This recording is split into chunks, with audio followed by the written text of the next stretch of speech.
Black high school. One of the most famous people there you may know is Eddie Bernice Johnson's sister, Miss Sally Moore. Miss Sally Moore. Yeah, I think the That's my sister. mentor. Yeah. You're a That's mentor. my mentor, Miss Moore. Oh And wow. condolences, her husband just passed last Saturday. So that community, I learned all my uh, the right thing to do, the core things to do. Uh-huh. Uh-huh. Had we had a street called San Antonio, and the whole street, nothing but school teachers lived there. So when Oh, you your walk school teachers lived in the community, in is the what you community, said. Yeah. exactly, Yeah. exactly, Wow. all of them. So you get to see them, not to act up, not to do. So they Hmm. there. Then you see them at school. Um, my You know, grandma. what did that mean to you growing up? I mean, your teachers, your church, everything is in the same Mm-hmm. community. Oh, that's awesome. Speaking of church, St. John Baptist Church, with Denny Davis, my grandmother, one of Oh, the I know exactly where your my grandmother's one of the founding founders. members, they found there was 6 people in the house in Wow. 1936. Okay. So St. John is always in Dalworth Elementary, which was Dalworth High School back in the day. You went from first grade through 12th grade. Mm-hmm. The whole Mm-hmm. Yep. school, The you whole go, all black all kids. black kids go to the whole Yeah. school. So just be raised in that circumference. Didn't know it was a Dallas, Texas. Didn't know it was a Fort Worth, Texas. Happy kid. Yeah, Had just three being square that meals a box. day. Go Everything's to the good. rec center, go to the park, go to the all the things in See. that circumference. So that those humble beginnings was a lot of people raised me. The village Yeah, the thing village they raised you. say Yeah. that was true. Give me a story. Who corrected you in the neighborhood? Who was your Great number one story. menace? Great story. My dad, one of his best friends, was a janitor Okay. at the school, and I got in trouble one day, and my dad and him went to party that weekend. That Monday, Hmm. I got in trouble because he told my dad how I act. Oh Now yeah, this is a you're in trouble. janitor. Yeah.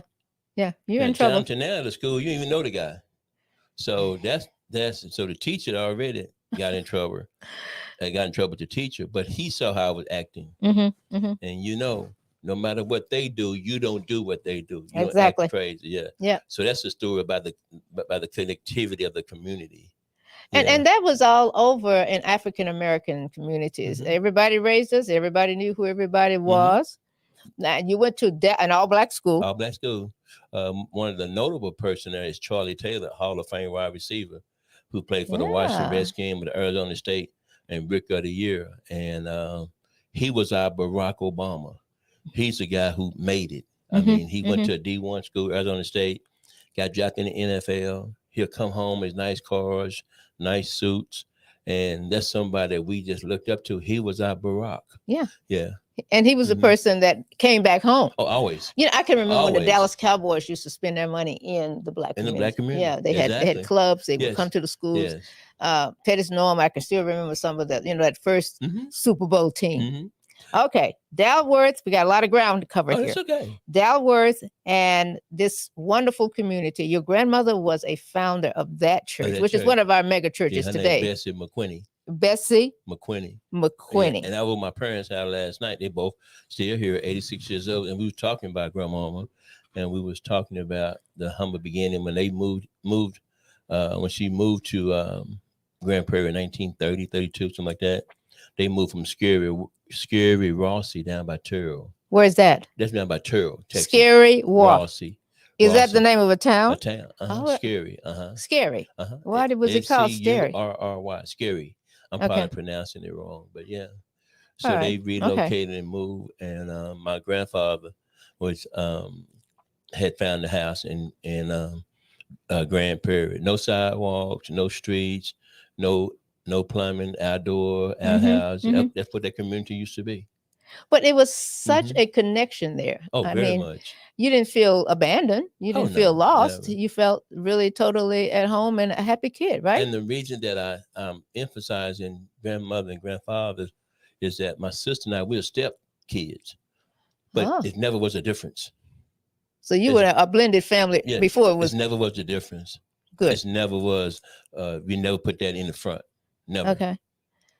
Wow. But because we have these blended families now that don't get along. Well, Yeah, they don't stay exactly. Oh, together. no. So your parents Mm-mm. stayed together, Oh yeah, and still you and your together. sister were raised Yeah. together. Yeah. Mhm. Wow. Yeah, my dad, my stepdad, I was 4 and my sister was 2. when they got married, when they got You know, together. that's quite a decision. Oh yeah. I mean, I'm serious. Oh, You- yeah. what we're really talking, what year we went? We went from 1936. What year are we down to now? About 1950? Yeah. When 1960 when they got married. Okay, when they got married. Yeah. Blended family, everybody got along. Mm-hmm. And the village was my grandmother, which my stepdad mom. That's the Okay. only thing I know, is that we was at her household, at church, and that's how she treated us. Mhm. And during that time, it was no difference, because if those are your son or your daughter kids, Yeah. they're kids too.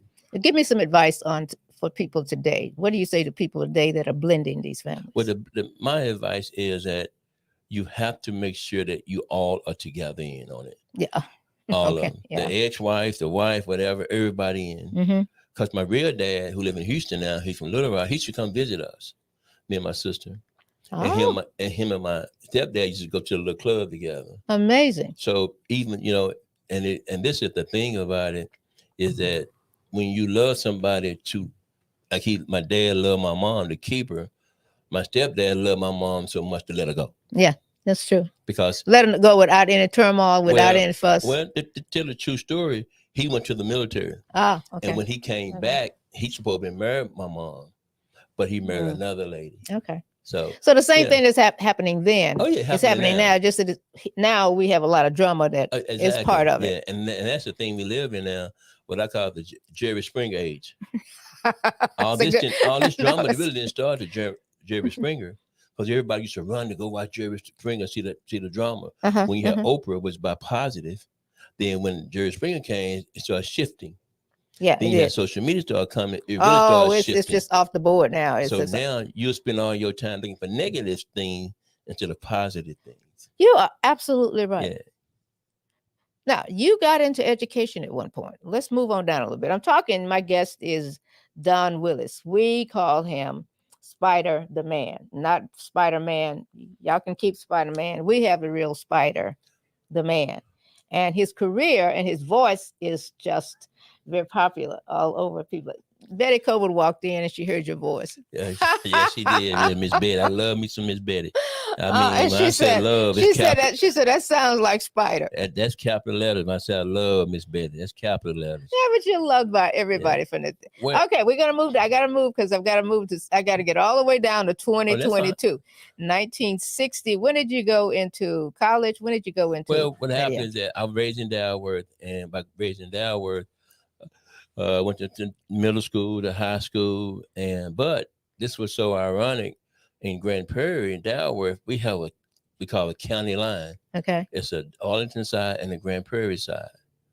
So just to give you a little heads up, they're gonna do a story on us next month, where in 1973, our class of 50 years, with 2023, all the blacks in that class, we're gonna have our own class reunion. All of the blacks in that class. How many people y'all expecting for that? In that class, it wasn't that many, because see, then you had to go to 4 high schools in Grand Prairie, and our community Dalworth, Sam Houston in Arlington, Lamar in Arlington, Grand Prairie High, and South Grand Prairie, because of a county line. It's a black community, but it was divided by Tarrant County and Dallas County. Dallas County, sounds like DFW Airport. So when you cross the street, you're in Tarrant County. So we was always split up. Okay, we never was together. So now the 50th year, they're gonna do a story on us. You know how far we came. We're gonna show the one who's no longer with us. But to get back to that, in that community, is when things start changing, you change. You see guys ride around with cars, a lot of girlfriends, a lot of women. So you start seeing that. But then you say, "Oh, I want to give me a car. I want to give me this. I want to do that too." But one thing I never did drugs. I never drank. You never drank? Never. You never drank? No wine, no. But let me tell you my story. Okay. I said I never drank. Okay. I never drank to continue. I'm 17 years old. We in this little thing called the cut. So it's we go out. The little guys I ran with, we 17, and so they got beer. I drank 6 beers, thought it was like sodas. I didn't know. I didn't know how to drink. I was sick for 2 days, throwing up sick. So I never want that feeling again. I never had that feeling. That's 50 years ago. I never had that feeling again. I understand how people say, "Oh, I was messed up, wasted," but the next week you do the same thing. That's dumb. Also, I never want that. Yeah. So during that same year, At 17, I smoked marijuana with the friend. Uh-huh. Yeah, and this smoked marijuana like a joint, whatever. So my mom, washing the clothes, in my pocket was 2 joints, and she called me into the room and she said, but she in the washroom, she said, "Don, this yours?" Then I said, "No, that ain't mine." She said, "Well, how'd you get in here?" "I don't know, that ain't mine." The look on her face was hurt. Just a look. The look. I'm 17 years old. I never want to hurt. I never want to hurt my mom again, and I didn't. From that day, I never did that no more. Did you go back and apologize? Did you come back and correct that? I just left it like that because your mom know. Oh yeah, she knows. You're right. I have to apologize. I lied. She was surprised.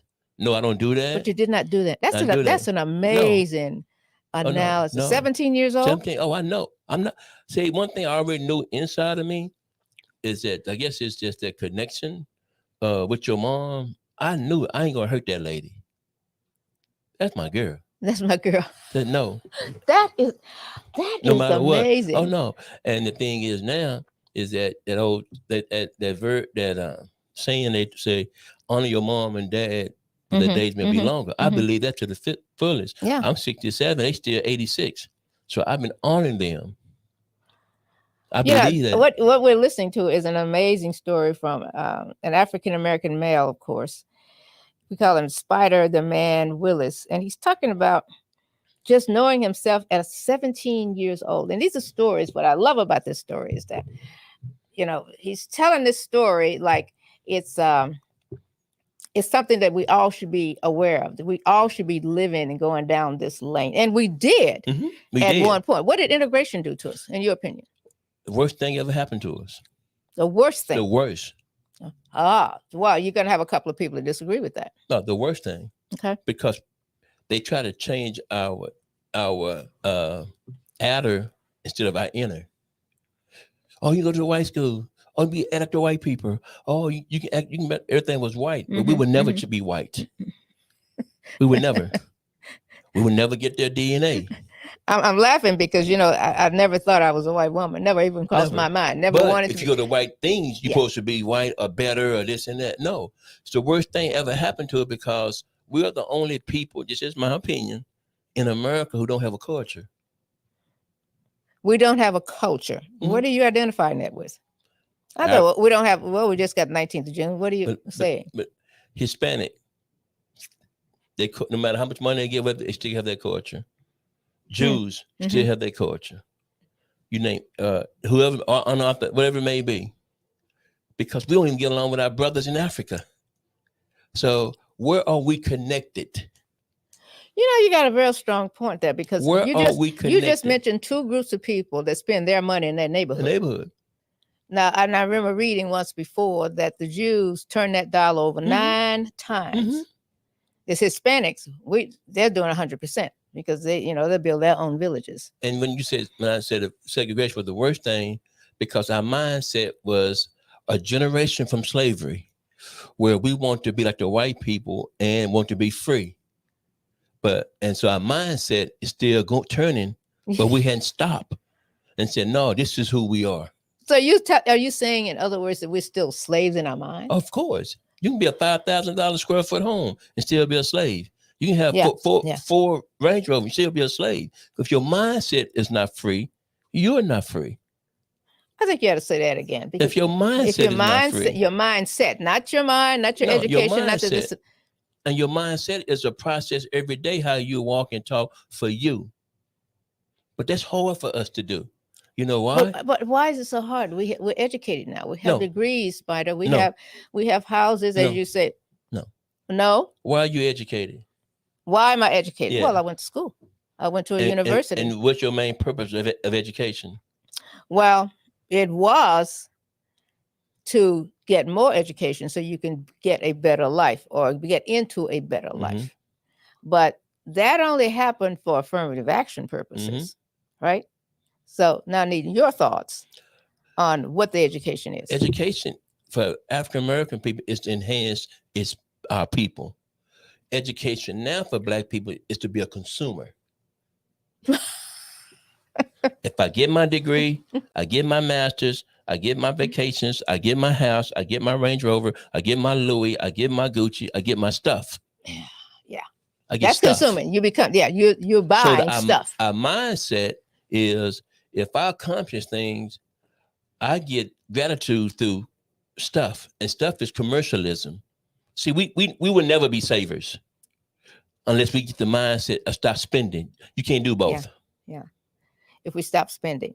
And But we're the number one consumer. No one consumer. That ain't good. Being the number one consumer, but everybody else is saving, living off your money. I hear folks say that, oh, we the number one producer. We bring in $3 million. That's a joke. That's a joke. Why would you boast about something like that, though? But that's what we think of. We think that whatever's on the outside make who we are. It's on the inside make who you are. Worst thing ever happened in 2020 for Black people. No, it wasn't a pandemic. It was not a pandemic. No. Okay, what was it? We lost 1 million people. It was the stimulus package. Okay, I didn't get that. Explain. What are you thinking? What's the first word in the stimulus package? How much money you're going to get? No, the first word in the stimulus package. What is it? Stimulus. Okay, so what they going to do? Stimulate you. Yes. What do Black folks do to stimulate them? Go spend. So when you go spend, you go buy another TV, a 50-inch for a 75-inch to get the economy rolling for the 1%ers. Yeah, for the top. Now, it was said, I'm going to give y'all a saving or give y'all investment package. Your mindset changed. Well, let me save. Well, let me invest. But stimulus, I got my money coming. You know, you just made me think about something. Remember Hurricane Katrina? Mm-hmm. And they give the people $2,000 on a credit card, and they went to North Park Shopping Center. So that's what you're talking about. That's the mindset. Yeah, that's what you're talking about. So your mindset trickled down to, okay, then how can I keep my culture going? Right. So that's through education and through showing and through communities and through, okay, but now your mindset, oh, I don't want to be around them people. They're you. They're your own people. They're you. But your mindset, education, and you buy more stuff, you want to be around people. You buy more stuff and you don't have a savings account and you don't have an investment account. So how do we start to turn this ship around? Is there an answer? Yes. What are you thinking about? You have to start with the new generation. And that generation before them, you have to eat and breathe it. Well, how we do it, eat and breathe, you have to put it here in this technology. But when it happened in technology, we still what we call looking for entertainment, not education. So on the smartphone, we don't look for education. And so what that comment I told you about a smartphone, got a lot of what? Yep. Our dumbasses. Yep. A lot of dumb people with a smartphone. So you walk around with all the information where you should not be like this, should not be an excuse, should not. And one example doing the stimulus package, I don't get on Facebook to do dialogue. If I'm gonna call you, I'm gonna call you. I'm not gonna do that. So, anyways, ladies say, "Oh yeah, I got my $1,500 coming, and I'm going by Louis Vuitton purse. Now the purse was like $1,200. I looked it up, and so I put in there. I said, "Wow, how many times you said if I had some money to get my catering business or my daycare started, this is a great thing." So another woman said, "You can't tell nobody how to spend their money." No, I gave you an idea what we all wish for sometimes, because the bank ain't gonna give you nothing. Yeah, but the bank gonna see where you started. And you done built your daycare up. Now I give you a loan. But no, they want you to go buy a $1,200 purse. You got $300 left. But $1,500, I just say I got that purse. So you really don't have anything at all from the stimulus. Absolutely nothing. No. His name is Spider Don Willis. We call him Spider, the man we're talking about. His life, we're down, believe it or not, we're right down to 1960, 1970. But the information from this self-made man is what is so exciting. I've been around him for a number of years, and he's always giving somebody else advice, knows everything about every subject. Well, no, I'm saying I know everything, but I like one thing that I know, Miss Esther. What? They lay me down in that box. And I got this from Marvin Sapp, I don't want to leave full. I want to leave empty. So if you give out information, I left empty. So you're saying you don't want to keep the information you have? You have to share it. See, what? You'll get on here and you'll share something on here. Oh yeah. Don't have no prevalence of what life's about. But what you embed in your inner, I have to share it with those come in here. I have to. It's your business. I want to share. And when you share it, it goes down the line. So that's when you start with generational wealth. If you don't, you can't just one day say, "Oh, I need 40 acres and move." No, you have to share. Let me go talk to a tax guy who's a brother. Let me go talk to an investment guy who's a brother who share that. Now you get generational wealth and start building because you start sharing information. I'm talking to Spider. We're going to take a little bit of a break. We're going to come back and he's going to explain to us his idea of generational wealth, why he runs a business, how long has he been in the business, and we'll get past 1960. We'll get down to 1970. Don't go away. I'll be right back. You're watching Esther Davis.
And we're back with this fascinating conversation with Spider, the man, because we're talking about business, a self-made millionaire. I called him knowing everything because I bring guests into his studio. Yes, you do.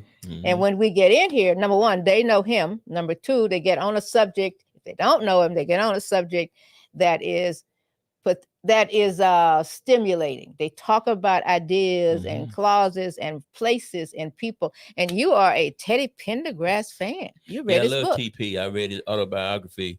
And one thing that I learned about his autobiography, it was his ups and downs and how he went from wanting to be seen to he couldn't be seen, and he had to be seen in a wheelchair. In a wheelchair. That's right. So what happened, and how his entrepreneurship. And his lady in his life was his mom, who just passed 2 years ago at 94. That was his girl. Really? She was a single parent. Yeah. And so he's born to a single mother. Who raised him. He goes into the music and who was a heavily Christian woman. Ah. Yeah. I didn't realize he was raised in a Pentecostal church. Right. Really? He was Pentecostal? Yes. Yeah. But in the industry, when you singing in the nightclub, you kind of divert. And you want to be seen, and you want to be heard, and you want to. And he was very popular. He had this deep, sexy voice, tall. Well, how tall was he? About 6'2". 6'2". Okay, now he has the accident. He had an accident in '83, and then it's changed his whole life. But before that time, and he was making his money, he should talk to the guy who owned Philadelphia International Record, which were Kenny Gamble and Leon Huff. Okay. And one of the stories that he got his first million sellers, and he came up to the studio in his Rolls Royce. So he told Kenny Gamble, said, "Look out the window." He looked out the window, and he showed him his Rolls Royce, and he just shook his head. He said, "What's wrong? He'll be happy for me." He said, "Come here." So he took him to the offices, and he showed the publishing, all his records. He said, "You see these checks? I can buy 10 of those. But I'm a businessman. We trying to make sure that Philadelphia records stay around forever. It's still around. So you need to spend your money wisely in investment." So then he started buying houses and real estate, things like that. Okay. See, something where your money's going to turn itself over and get high. Stories, unless you read that CNN, MSNBC, Fox ain't gonna tell you that. Ain't gonna do that. Because it's a focus group in Frisco and Mansfield. I said, you know what? Our focus group said they don't want to see that. But your focus group should be reading. That's your focus group. You've read Pendergrass. What is your other favorite book? The other book that I read is this book by this lady. I can't think of her name. And it's the entrepreneurship of Black men trying to make it in a white world. And what you're talking about is that how you have to play that game. Until you get play that corporate game. Because she was saying corporate, the corporate world is right. We got to play that game till you get yours. And one of the things that she said, and I love this. She said, one thing that we as black men, she specified, because we the last one in the business world to be successful in business. Exactly. Yeah, exactly. the last. And so she was saying, like, one thing that you all have to stop doing, but it's a part of y'all, stop bordering. Bordering? Stop bordering. You don't border, do you? I mean, what's wrong with bordering? No, she said, have you ever went to the bank and deposit bordering? That's a good point. Good point. She said, because your value may be $400, but they only gave you $40 worth. Okay. So you want to make sure you do cash, and we can see where it can be entered into your account. So when you start doing bordering, now your name, you be known as a borderer in your business, and you never will grow. I said, damn. That makes perfect sense. Mm-hmm. But then we have this help me out business in our culture. Well, let me in free business. Well, if I need a new camera, I can't go and get a bordering down. I can't go to Amazon and say, hey, y'all give me that camera, I'm border with y'all. Amazon want their money. Yeah, they do. If you want that new camera. Plus the fees that they're going to attach to it, and the shipping and handling, whatever that stuff. So I forgot the name of that book. It was a book somebody recommended to me, that Mr. Lonnie Landry. Thank Mr. Lonnie Landry, who's a white guy. Right. Who live in Grapevine, who we are friends just like this, because we worked at Skyline High School, and every morning we have a thing called a breakfast club. Every morning from 7:30 to 8:30, we get in there and we drink coffee and we just talk. So the other guy named Larry Quave, he said, Don, you was an intelligent young man. I said, why would you say that? I was offended. But guess why? He said, I never had the opportunity to sit down with black men and have conversation. So therefore, I love when I hear folks say, let's go break bread. Well, if you don't break bread with nobody, how do you know what they're like? What they like? Yes. Yeah. And he born and raised in Pensacola, Florida. Pensacola, Florida. No, Pensacola. And one of the stories he couldn't believe was that I told him, I said, 17, I'm a generation and a half away from slavery. He said, why would you say that? I said, when you were 17, when you were 14, you knew you were going to the Air Force, you knew you were going to college. You know, I don't know. I don't think I see in my neighborhood, get a car, get a warehouse job, get a girl, get an apartment. That's all I see. Get a girl, get an apartment, have a baby. Have the babies and start having that. Yeah. I said, we don't see outside that box. I said, but your generation, y'all trained to still see the world. I said, but that's not on us. I said, because our generation was, our parents said, boy, you want to go nowhere, they're going to get you. That's what slaves used to do. When slaves get ready to run away, they tell you don't want to go, they're going to get you. So that generation kept going. Even you, when you left, you told me your story, when you left Houston. Conroe, Texas. When you left there to go be a fashion model. Some of the folks, girl, you want to go to New York City, they're going to get you up there. You see, that's the mindset. Yeah, that's the mindset. So now it's changing. So we have to understand, embedding our kids, go see the world. Go whatever you love to do, go do it. Well, let me have your thoughts on this, because you just said something. You said we were the first generation of businessmen, but we had Black Wall Street. Yeah. And so connect those two for me. Well, no, we were the first generation of business. We always have black men, always. Yeah, okay. And they've been successful always. But what we had with integration is there's the same good, but we think the white folks got the goods. It's better. It's the same goods. It's the same bacon. Is that the answer to this cliche? The white man's ice is colder when you actually have the same stuff. And it's still ice. It's still ice. Exactly. Exactly. Okay. So that's the thing when our businesses start going down. So if you lose your businesses, you lose your neighborhood. You lose your neighborhood, you lose employment. So now your culture, you're losing your culture. Yeah. And your identity. And your identity. Exactly. Okay. You go from Dalworth High School. Did you go to the military? No, when I was 17, I graduated 17, I didn't graduate. You didn't graduate? Nope. I was playing. Messing around. I needed 2 credits to graduate with my class. So the teacher said, oh, come back and you can graduate in December. But I didn't because I was embarrassed. So I went, got me a warehouse job, place called TA Sport, worked in the warehouse. So I started working a warehouse job. So 2 years later, I went to Mountain View College, but I couldn't go to Mountain View. I ain't had no diploma. Had to go to Gainesville, that's right. Texas, and give me a GED. Okay. Take the test for a GED, Wow. and I passed with honors with GED. So you were a smart kid on the street. Yeah, but I was playing. Yeah, you're on the street You can't playing. be playing. You don't have time to plan. You don't have time to Play. And then also I was immature. We the first person to be immature as men. See, one thing that men do that women don't do, and it's just my philosophy. Well, that's what I want. I got it. So, as a woman, her last doll is at 9 years old. 9 or 10, it's her last doll. Right. Because now her body gonna change because she gonna get a cycle and she gonna go into womanhood. Mm-hmm. As men, we play. We play with toys. We start playing football. We start playing with racing cars. We get older. We start going to strip club. We start playing. We play. But women, when they start growing, they want to be, okay, then they even start having a child. They even start getting an education. They have a plan. Right. Y'all got a plan. But the plan is, this just me. This is my philosophy. No, but it's making sense. It makes perfect sense. They bring a whole nother body into this world.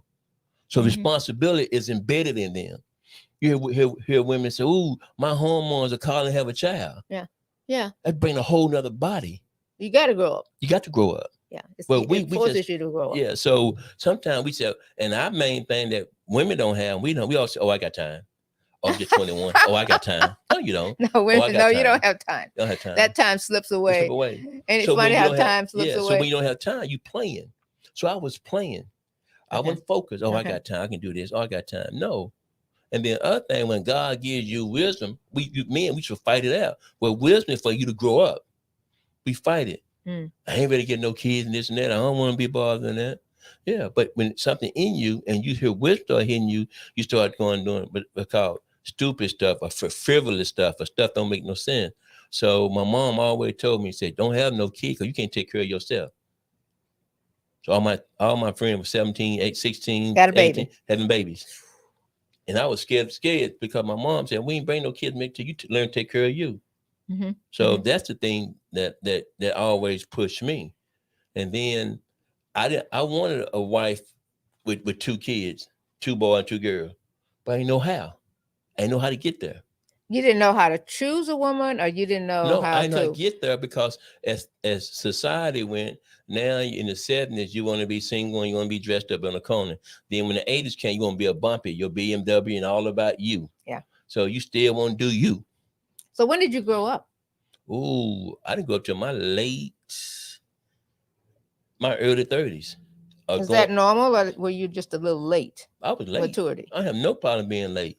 You had no problems being late. No, I had no, because I learned from being late. Okay. And by learning from being late, I had a lot of bad relationships.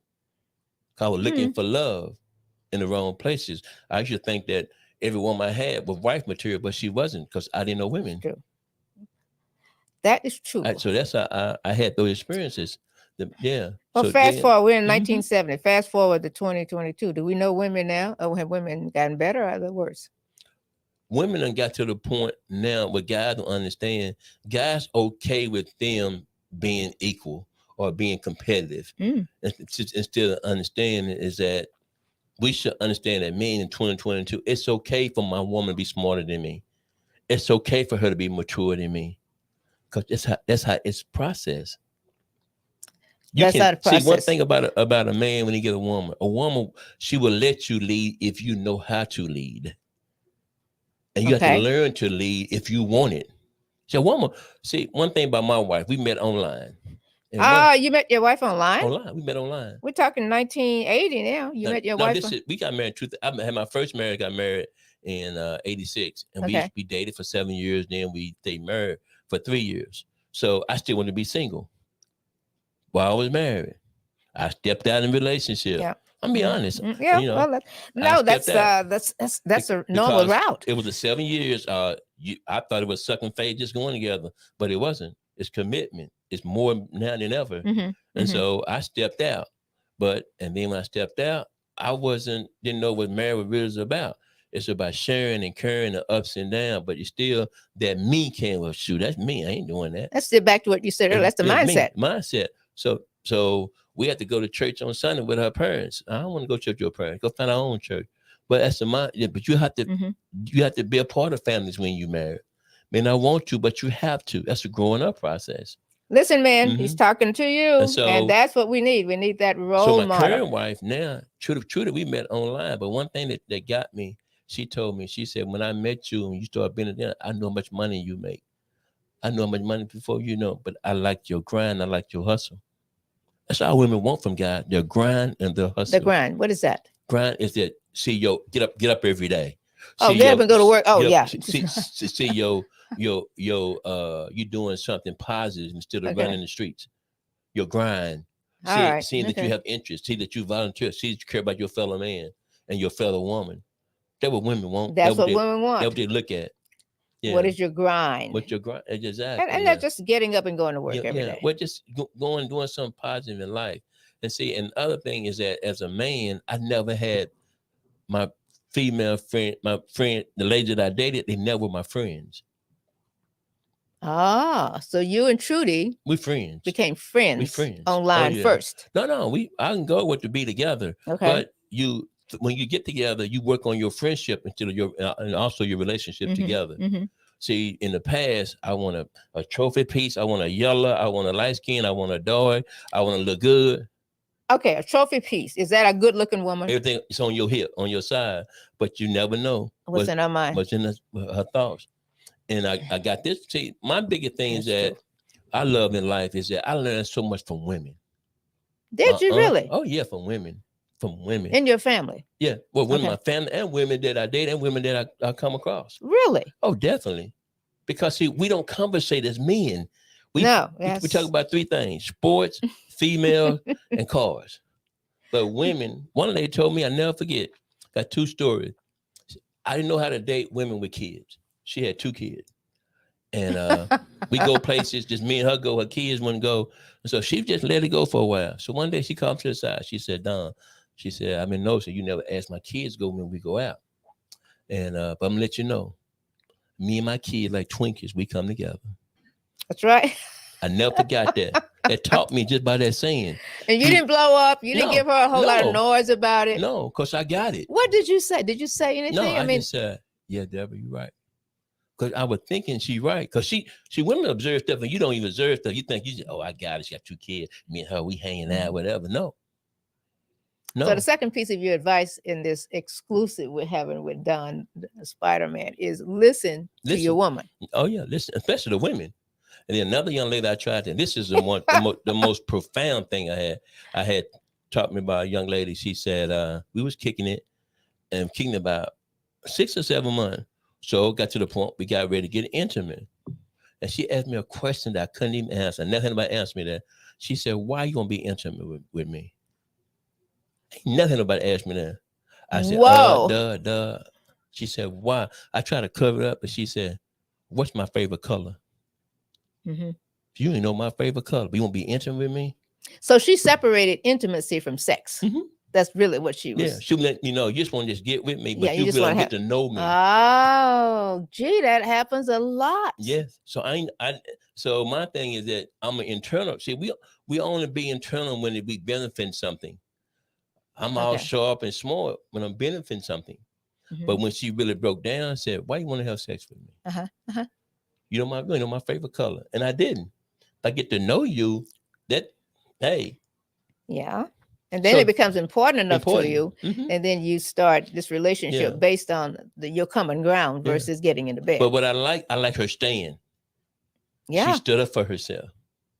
She didn't let me pull no wool over and sweet talk and all like that. And that's how you learn. That's how you grow as a man about no's more than yeses. Do you have a daughter? I got a daughter. My daughter. How'd you raise your daughter? Well, I went in my daughter's life only as a weekend dad. Okay. I go get on weekends. And if I had to do it all over again, I would have been a part of her mother's life. But we wasn't an item, but you have to do what you have to do to have a child in your life. There was early 90s. I'm still single. And you're still out there. Still doing my thing. And her mom and I were next door neighbors, so we started dilly-dallying.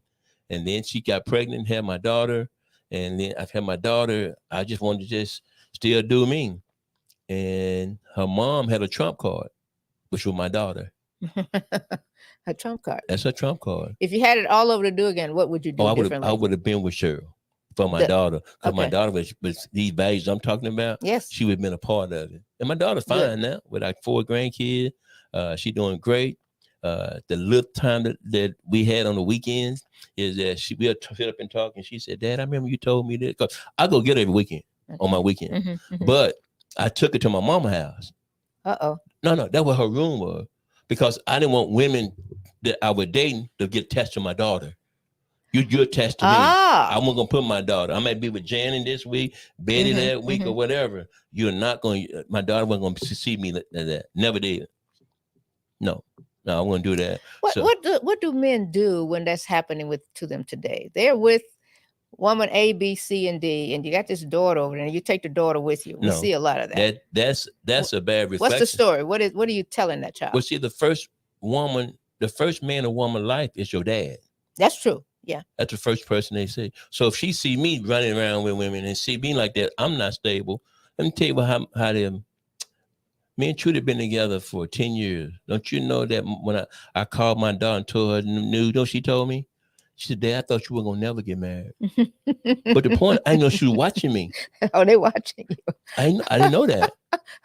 I'm just out of curious. What was your comeback? What's your answer? Said, "Yeah, Jessica, I want to make sure I had the right person." Yeah. Yeah, that's all. Okay. Whoa, wow, that's a loaded question. But we're doing so. I mean, Spider, this is so profound because all of these mistakes have been generational. I mean, every 20 years, the very same thing happens. And we need to see if we can stop that. We need the role model to stop that. Okay, where did you come up with this? Who discovered this famous voice of yours? It ain't, like Miss Betty says, that sounds like Spider. Well, what happened is that I got to get back to a lady named Carmen Pagado, Puerto Rican lady, KKDA. I would say I love dressing. You can't tell by now. I just go to this store downtown Dallas called Edwardians. Yeah. And I go shop. Okay. So one of the young ladies worked there, and she said, "Spider," she said, "we got a fashion show. You got to come be in." I said, "No." A fashion show? I said, "No, I don't want to do no fashion." I said, "But I come help." See, I believe in helping out, whatever it is. I said, "Come help y'all." She said, "What you want to do?" I said, "Well, y'all have the men and the women, right?" I said, "Well, let me be the guy to make sure the guys be on time. Okay. They go change their stuff and be on the clock. So let me be a part of that." So I went help. So while I'm there, Carmen Pagado was the MC. So we just started talking, and she said, "Well, won't you come be a guest on my show?" I said, "Your show?" She said, "I got a radio show at KKDA." I said, "Okay, so what's it about?" She said, "About everyday topics." So I go down there the next week, and I'm a guest. And she said, "Won't you come back?" But 2 weeks later, I went back. So I was guessing the show, talking about topic. So she said, "You know what? I like what you do and how you do it. I need a producer." Then I said, "I don't know how to produce." She said, "I would show you." Just that simple? Just that simple. KKDA. KKDA. I train you. And so she trained me. I had to go around Dallas. We do remotes, set a show up. That's how I learned. So then she went on vacation for a week. She said, "You're going to host my show." I said, "I don't know how to host no show." She said, "You do it every week when you put it together." Yeah, you do. Yeah. I didn't know. I'm just going by the personality.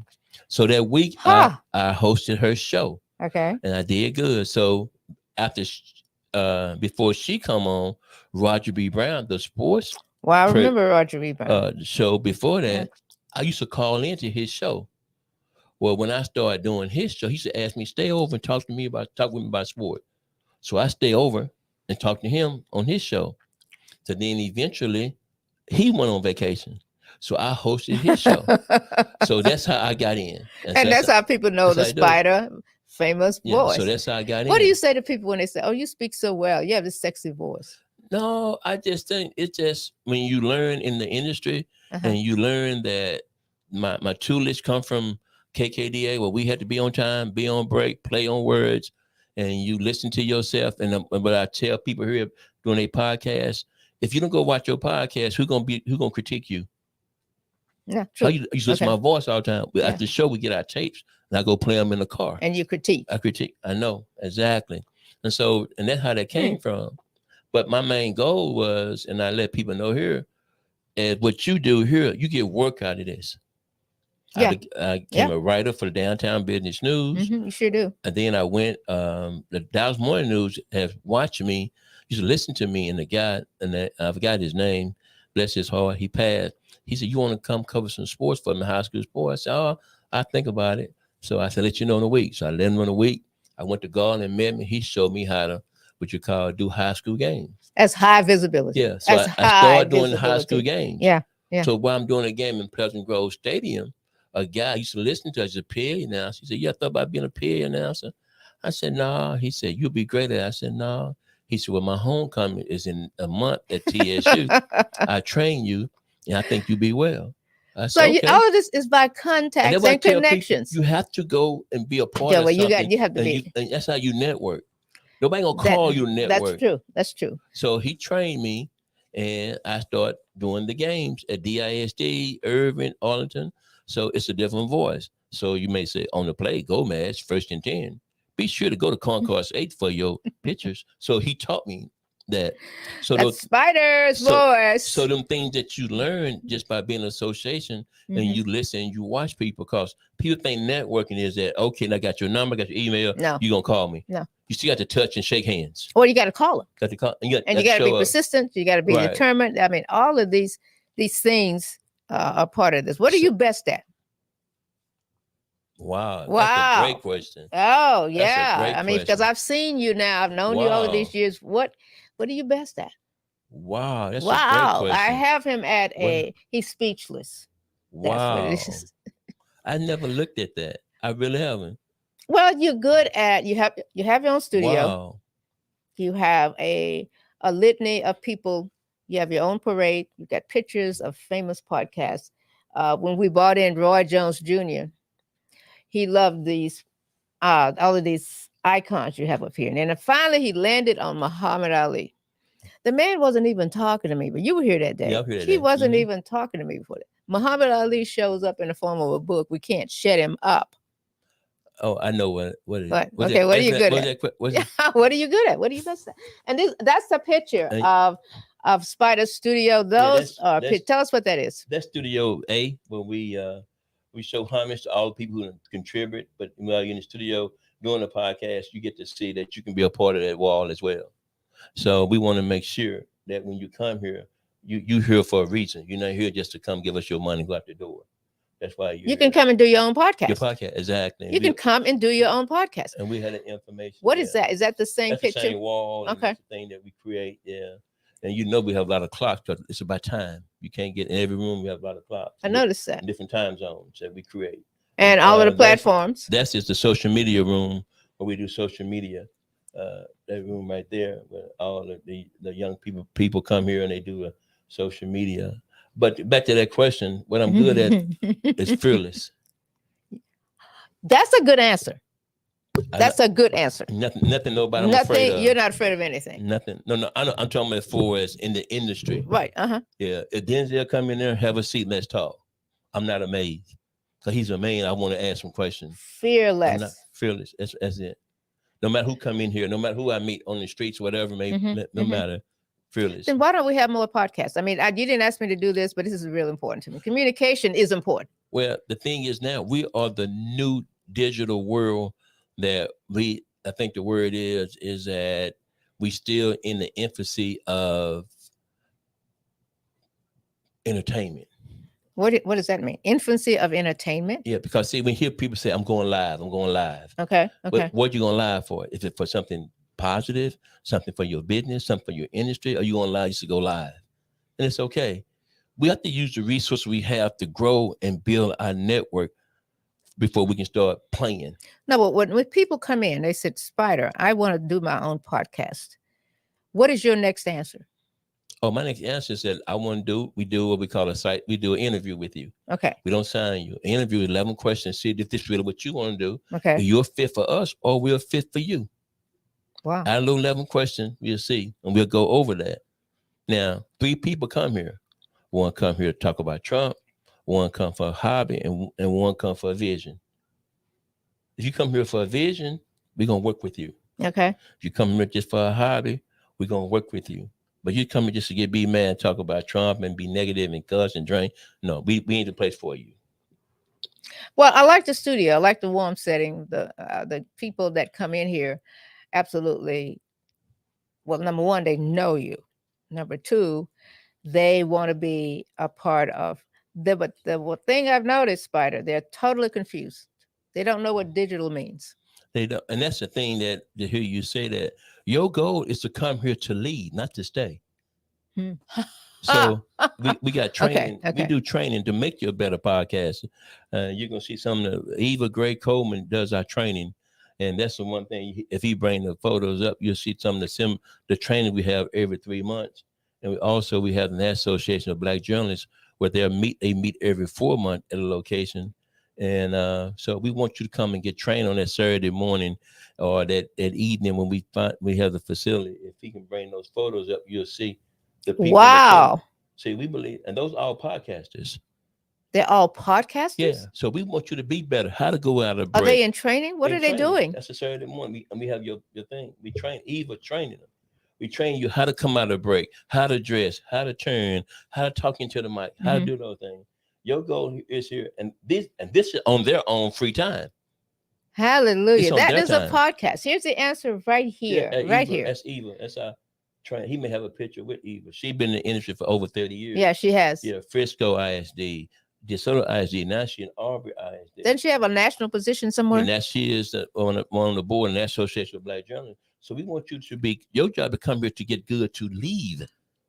We're here just to get your money. But tell somebody else, hey, I got my training at TG and PowerPlay. TG and PowerPlay. Yeah. So it's amazing to see that many people in a room talking about communications.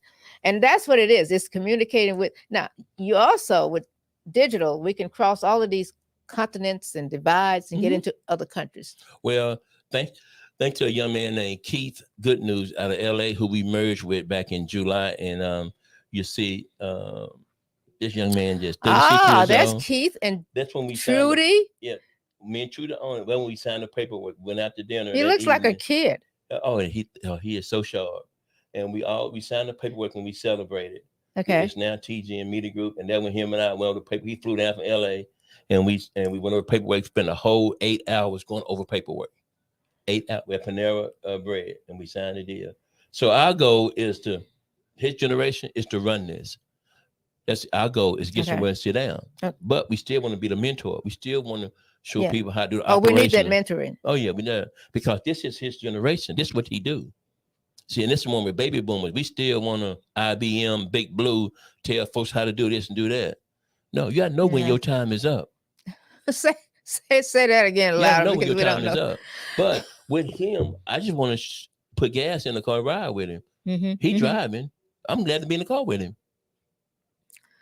Well, that's called maturity. Yeah, you have a lot of people that just want to run things forever, and I'm not going to get into name calling. No, but we have people that want to stay in positions.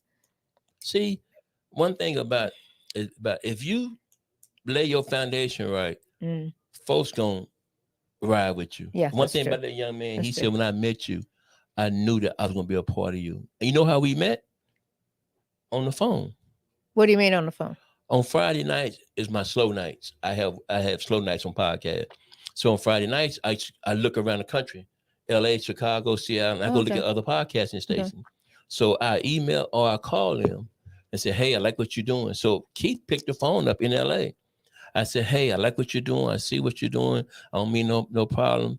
Then he started talking for about 45 minutes. We talked. You talk 45 minutes to a total stranger. Huh? See, that's why when the Lord give you a voice, don't text me. I can talk. I know. When he laid me down, I can't talk no more. I'm with you, Tola. I hate these texts. I mean, I like talking. Yeah, but the thing is that I know it's a new generation, but if he never picked that phone up, you wouldn't have met him. Where we are now.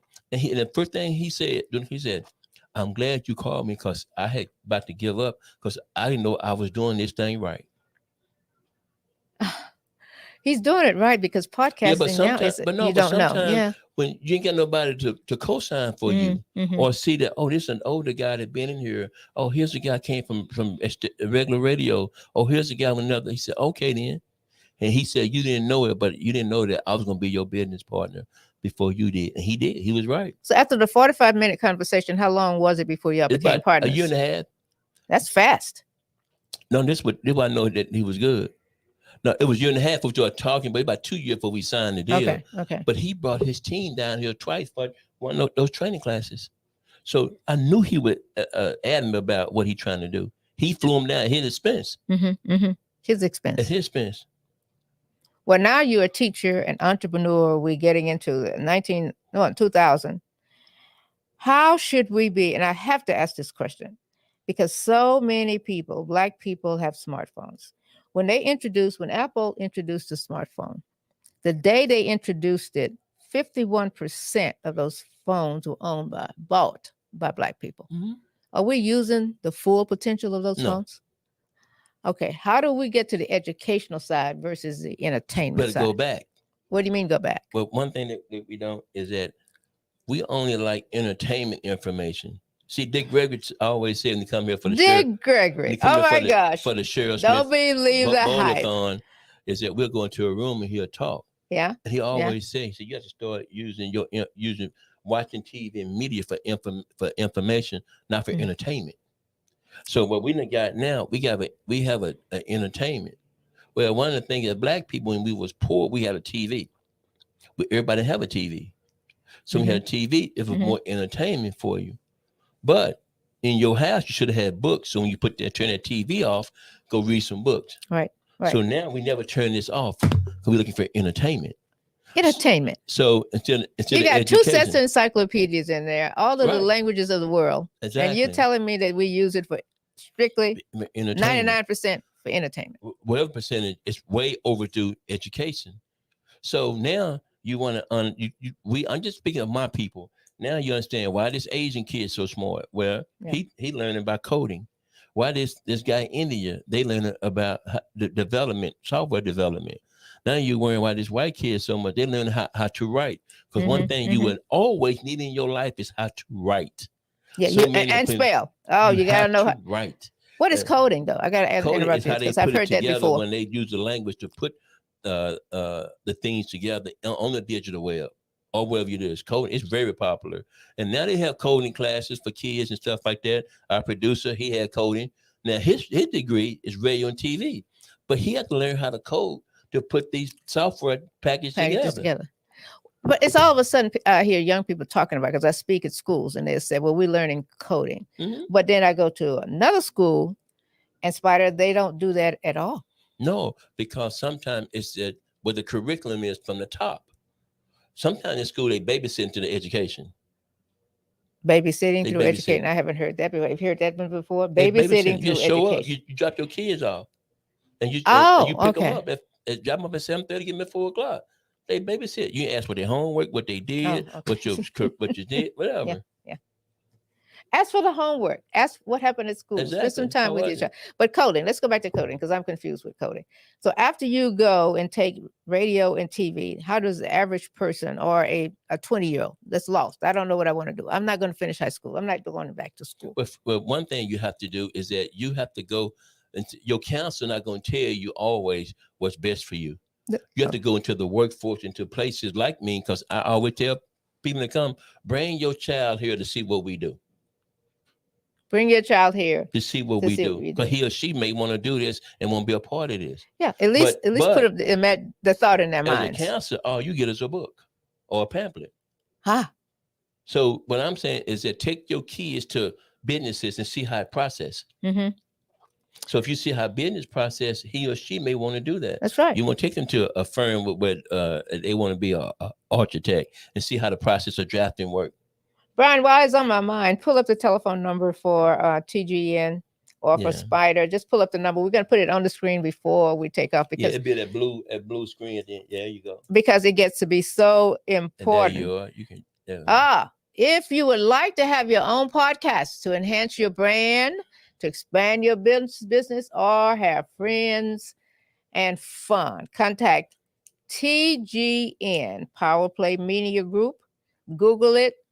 Send a message. You got 2 contact numbers on there, 469-335-6668. Anybody can do a podcast. We have been looking for retired talent, nurses, really want that, the engineers, the people. What are you retiring for? What are your thoughts on retiring? See, what do you think about retiring? See, my philosophy on retirement is that when you can't move no more, Mm-hmm. long you keep moving, you never retire. And I'm gonna keep moving.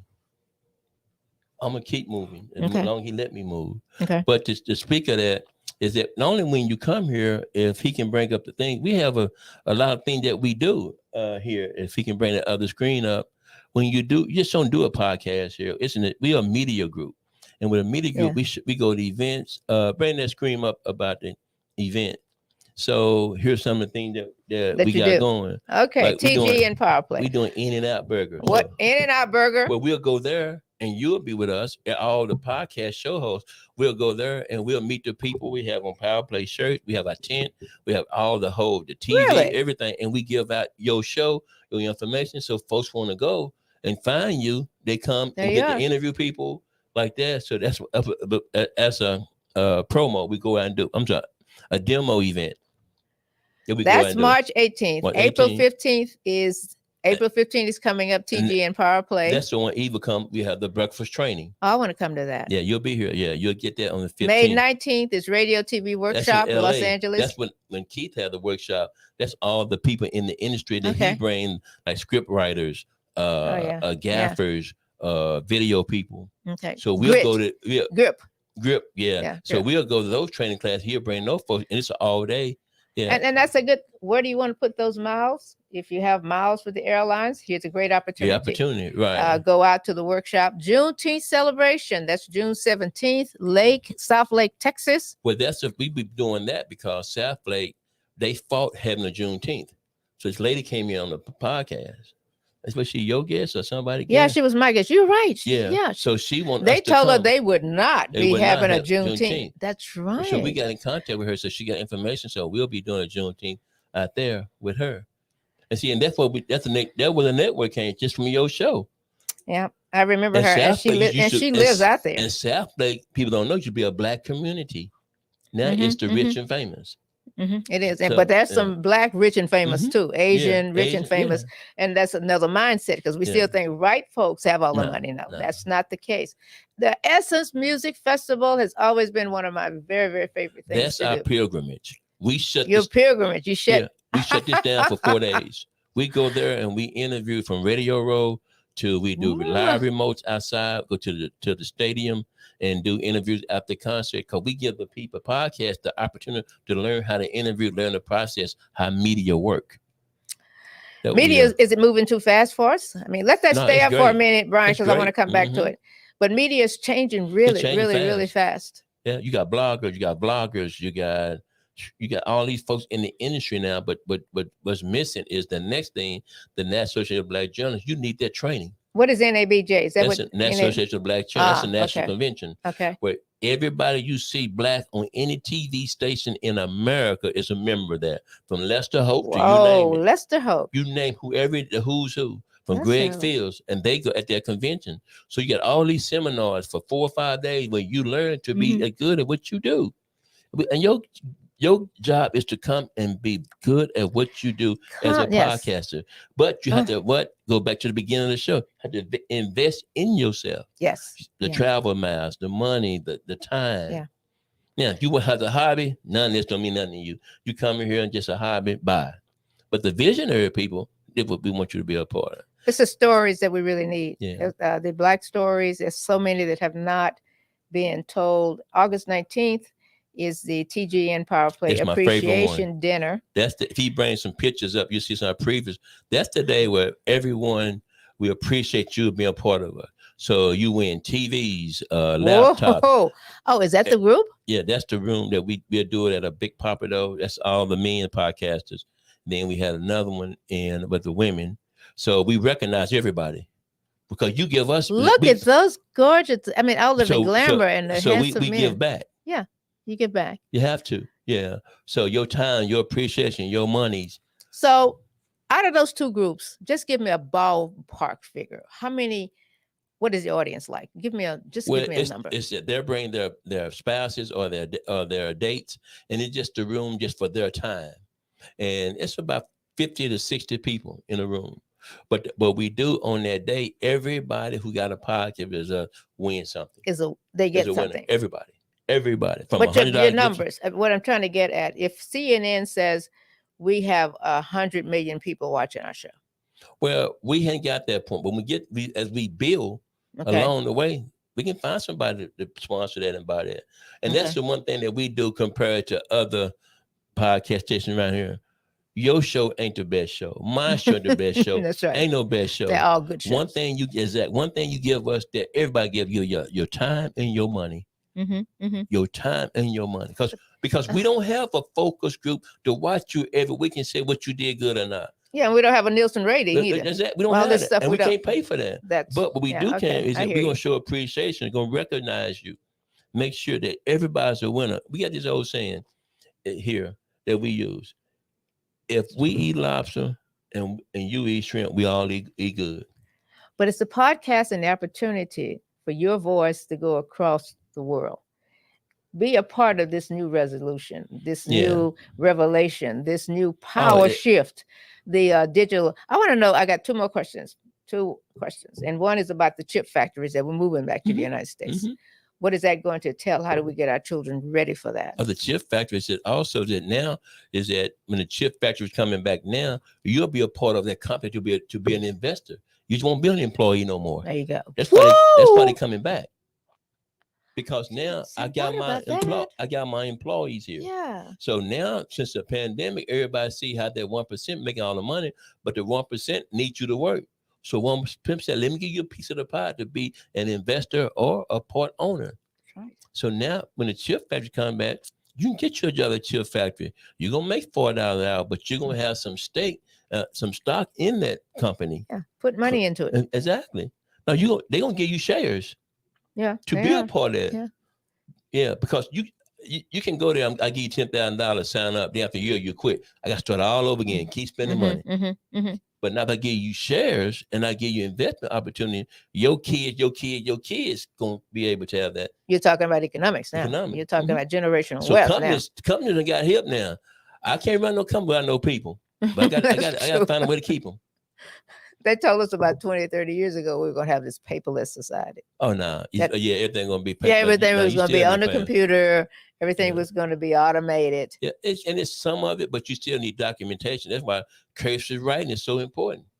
For your documentation, learn how to sign your name. Because anybody can scribble your name and you're able to get your money, your bank account, whatever it means. Because you didn't learn how to write cursive.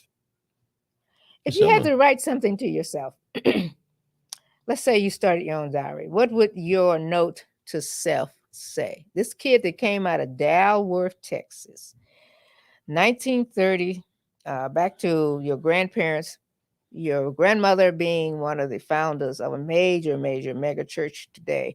So what would your note to self say?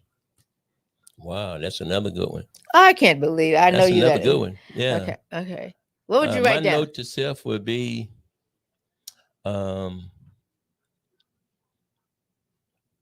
get educated and stay educated. Get educated and stay educated. Is that what you have done? No. Oh, no? And the thing is that my education has been self-education. And self-education is that my mom always had us to read every day, do book reports every day. Your mom had you to read every day? Every day. See, your mom had you to read every day? Wait a minute. My mom, when she get the paper, she get 2 papers. Could your mom read and write? Yeah. Oh, yeah. Okay. My mom, she had the Fort Worth Press and the Dallas Times Herald. She read her paper first. After she read it, my sister, I had to read the paper. Then she got encyclopedias that she didn't buy for decoration. We had to come in, I come to school, do a book report. So all my life, all I ever done was read. I'm a reader. Yeah. I read. Yeah. So when I read, it's my education. But if I do it all as a note to myself, it get more formal education. Go to that school. Because people ask me what college you go to, what school you go to, whatever. No, I did not. I went to the Art Institute for Interior Design, a 2-year associate's degree, because I love interior design. I love it. Okay. And my note to self is that our kids, especially young kids, feed your mind and your body and your soul. Wow. From Dick Gregory with education. Dick Gregory said this. He said, we feed ourselves with sex, we feed ourselves with food, we feed ourselves with pleasure, but we rarely feed our mind with education. Feed ourselves with education. And that's the thing that I guess was, as a man or the person, you can't grow unless you educated. And educated not about price. It's not about commercialism. No. It's about growth. I have this saying that I say when I speak: the world is only going to be kind to the informed mind. I believe that. I believe that I believe solely. that. Because if you're not there, and we're having all of this shifting in America, I mean major shifting. It's shifting. It is. People would ask, where are the homeless going? What are we going to do with low income? Educate yourself. Educate, yeah. And education, I think sometimes, and I don't want to be the guy to be the bearer of bad news that say, oh, it ain't young folks doing that. People, it is. The digital world got so many entrepreneurs, and I'm so excited when they come to the studio and they got their own companies, and they'll come in and say, Mr. Willis, what is that I can keep going? What you do? It's just, I give them two advice: be persistent and consistent. Be persistent and consistent.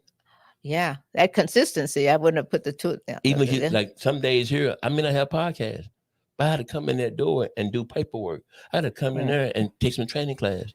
I have to come in that door and see what's happening on the email. I ain't got no podcast, but that's consistency. Persistent means I wake up in the morning, can't wait to get here, or when I leave, can't wait to come back. So you always have an agenda. You got something on. You have something on your notes. And then the last thing, that you have to make it passionate. Yeah, I'm passionate about what I do. You have to make it passionate. Like you passionate what you do. Yeah, I want history recorded. I want our stories told, because there's so many stories out there that have not been told. I mean, this one, the one you were telling us today, your mother read to you. You said that to someone that came in. Your mother made you read every day. Every day. Y'all had to do a book report. An encyclopedia. Because she didn't buy encyclopedia to be cute. So how many hours did you have a television?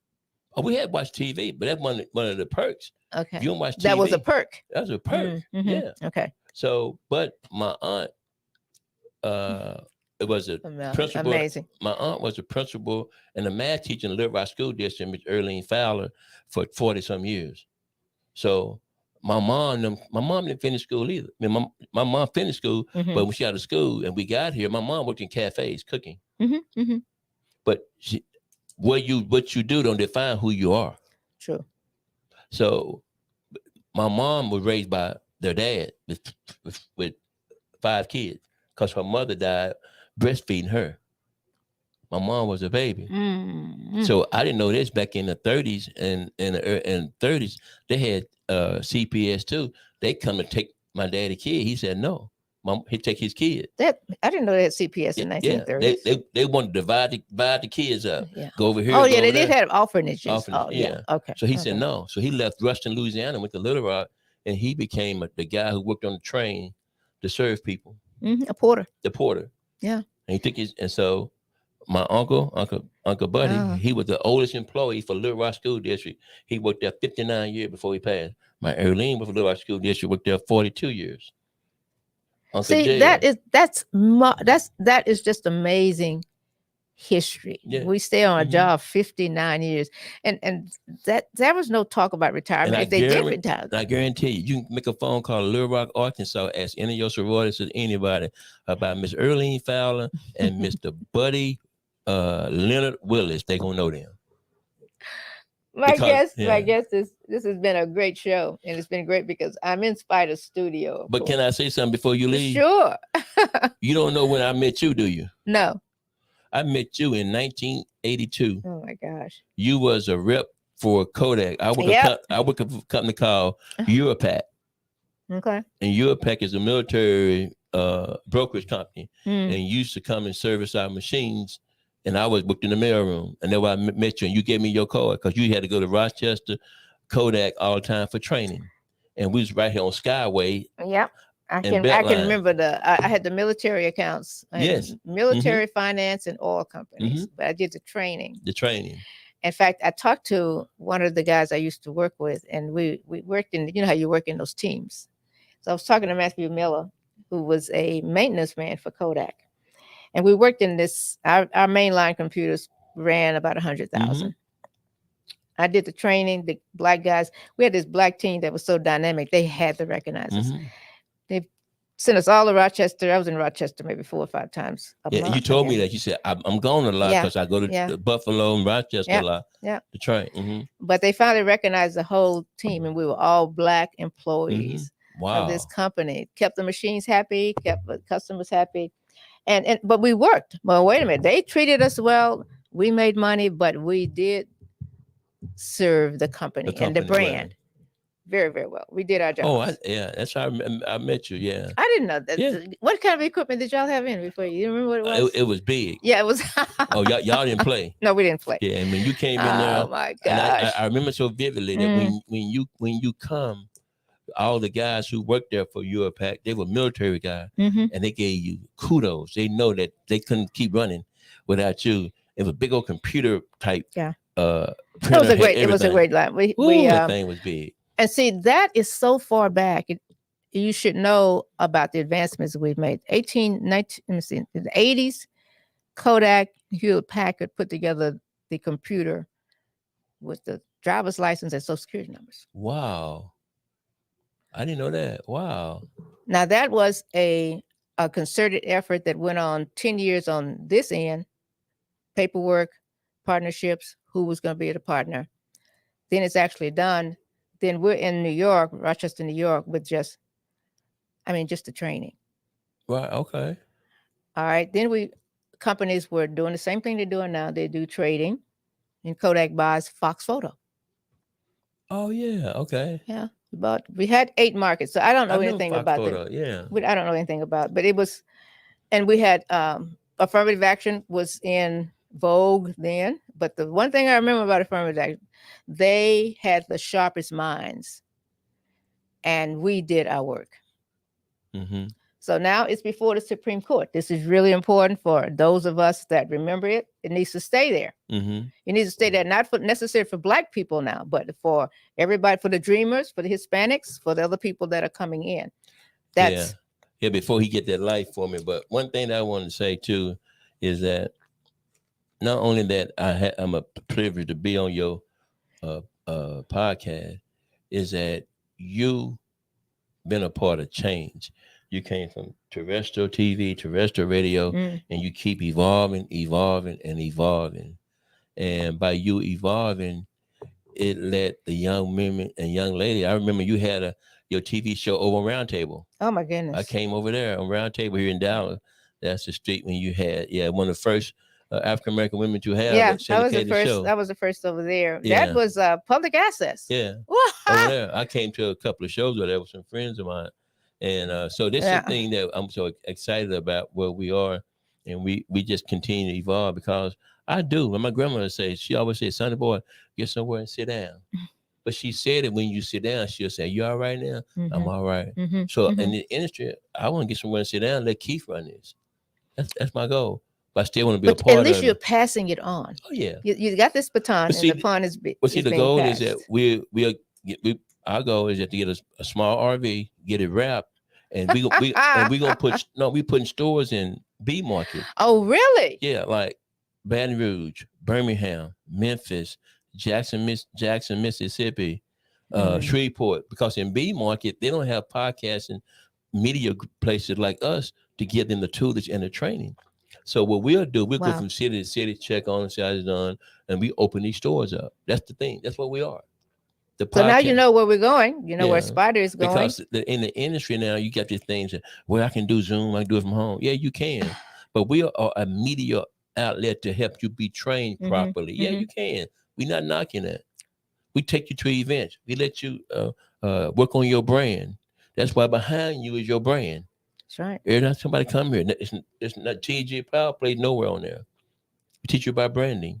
So our goal is for you to be a full-fledged media outlet up under your umbrella. Because when you go to events, first thing they do, check your website. I don't care how long you've been in the industry. That's right. They'll see what you've been doing, how long you've been doing it, is it real, or you're a groupie, whatever. So those are things we try and get you to understand. Get training. You got to have training if you're going to grow. And if you're going to be attracted to the market and the brands around the world, you got to grow. Yeah, Spider, I want you to know what a pleasure it has been to talk to you. See there. Be a part of it. Yeah. And you can check out my show. I do a show on Friday nights called Two for Your Soul, where I play 2 songs of your favorite song back to back. Really? I've been having that show from the beginning, but I ain't have time. I'm gonna start back doing it. I got a producer here now.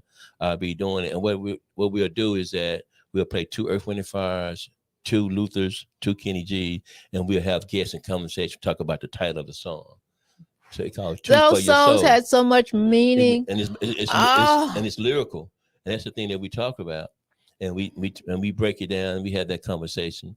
Because one thing I do love about the new digital age, especially YouTube, is that I can go back and find that song that I couldn't afford to go buy an album. Yeah. Yeah. I couldn't afford to. Now you can find a I song. can find the song, and I can break that song down. I can listen to the drum beat. I can listen to the guitar. I can listen to that. Because so that's what we are. Well, because what is that picks up every instrument? What is that synthesizer? Or that? All that information, I can hear all that now. Yeah, you can hear the piano, you hear the strings, you hear the bongos. I was listening to, oh my gosh, at Carnegie Hall, one of the first black men to do a full concert at Carnegie Hall. Bought the CD so I could just listen to it. Harry Belafonte. Oh yeah, great man. And at Carnegie Hall, that album has to be 30 or 40 years old. This is gonna blow you away. That young man in there, 27 years old. You know what they listen to now? They listen to vinyl. Oh, vinyl. Vinyl. They listen to album. They listen to vinyl now. Back to album. Yeah, they listen to. They buy vinyl now. They listen to vinyl. Wait a minute. How are they doing it? They're buying the. They go buy the vinyl, and they got the record player. Okay. That's how you play their music. You go get, big, I've got some of those stored somewhere. Yeah. Where do you play it on? A round table. Yeah, they got I'm talking to, I talk to everybody in the studio. When I talk to the maids, I talk to everybody. They listen to vinyl. They got a place called Bill's record shop out there, different record shop. They go buy vinyl and listen to vinyl. Now they were brought up in the CD, and they never had. They had all those 8-track, and now they go back to the album. But now they are big. Even when if they put a group put a new song, an album out, they put it out on vinyl. They don't put it out on digital first. So we're back to the beginning. They full circle. Well, I liked Wilson, and I loved everything he did. Jackie Wilson. And I still have some of those. Mr. Showman. Yeah, Mr. Showman. You hold on to those, yeah. Yep. Yeah, I'm gonna hold on to them. You know what? This has been one of on my bucket list was to get Spider to sit down and talk to me. We know what his best books are. We know about his love for Teddy Pendergrass and his love for people. And he's just a mastermind in our industry, communications, all about the media world. So share the show for us. Come over and say hello to him, to one of the hot items that's on his board for the year 2023. And in the meantime, you know what? You really are the greatest audience in the world. Thank you so much. We appreciate you. Spider, you're the man. Spider, the man. Thanks for having me.